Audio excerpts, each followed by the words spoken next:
Assalamualaikum warahmatullahi wabarakatuh. Perkenalkan, nama saya Revina Gunamunte. Saya di sini akan membawa tentang COVID-19 yang beredar di Indonesia. Perang melawan virus corona masih berlanjut. Sampai video ini dibuat, jumlahnya udah naik sampai segini banyaknya. Dan yang lebih menyeramkan, ini pasti masih banget naik berkali-kali lipat. Kalau kita nggak bergerak sekarang juga, jadi yang menjadi pertanyaan besar adalah, akan secepat apakah penyebaran virus corona di Indonesia? Kita meski tanggap. Gubernur Jakarta udah ngelakuin simulasi yang mungkin bahwa kalau kita bakal bertindak, dalam 2 minggu ke depan akan ada 6.000 kasus hanya di Jakarta sendiri. Bayangkan tuh Jakarta, belum si Indonesia. Jangan sampai kita kayak negara lain sekarang kewalahan ngadepin pandemi ini. Jadi dalam keadaan kayak gini, apa yang mesti kita lakukan?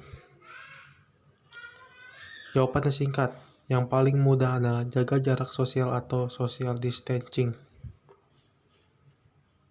Ya, karena data nunjukin dengan ngelakuin jaga jarak dan diam di rumah, penularan kita lihat bisa turun sangat drastis. Jadi, buat kalian yang punya gejala flu, penting banget untuk ngabatasin aktivitas dan gak keluar rumah biar gak nularin orang lain. Tapi gak cuma buat kalian yang sakit, kalian yang sehat pun perlu banget ngebatasin segala aktivitas di luar sekarang juga. Oke, mungkin itu semua yang kita sudah tahu. Tapi pertanyaan, kenapa ini begitu pentingnya dan efektif?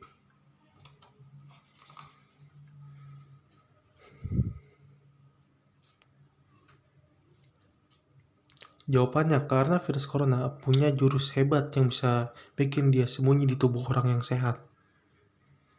Yang mengerikannya adalah bisa saja sebenarnya kita sudah ketularan, tapi kita nggak ngerasa sakit karena imun tubuh kita kuat.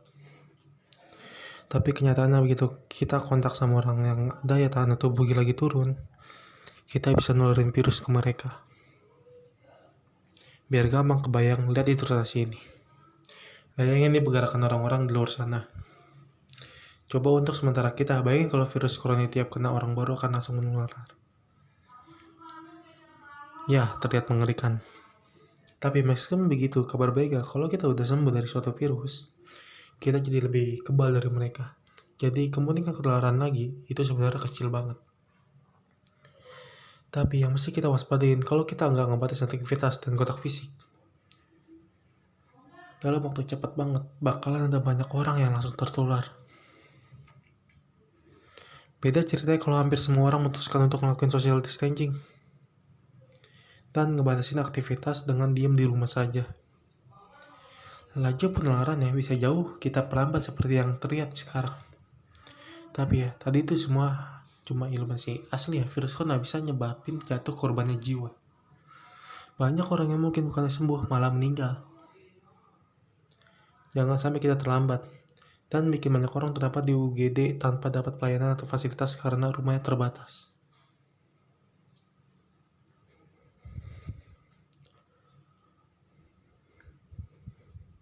Dan yang mungkin sekarang kita makin mengerti kalau virus satu ini memang sangat gampang menular. Tapi walaupun begitu, kita masih harus tetap berusaha dan optimis di kondisi sekarang ini. Karena kalau mau ngebandingin manusia, pernah mengalami wabah yang jauh lebih buruk. Dan dari flu babi di tahun 2009 sampai flu Spanyol di tahun 1918 yang merupakan pandemi terparah dalam sejarah. Tentu ini semua bisa terjadi karena keadaan teknologi yang masih belum mendukung pada waktu itu. Tapi dengan teknologi kesehatan modern yang kita miliki, kerjasama antara negara makin erat serta banyak bantuan di pahlawan-pahlawan kita ini. Semoga kita semua bisa segera keluar dari pandemi ini. Saat semua orang bertanya, apa yang mesti kita lakukan? Yang perlu kita ingat, tetaplah menjadi baik di saat krisis sekalipun. Belilah barang-barang secukupnya. Beri lebih untuk mereka yang masih harus bekerja di luar sana. Tetap tenang dan berkalimat dingin di sosial media. Jaga diri dan jaga orang-orang terdekat kita.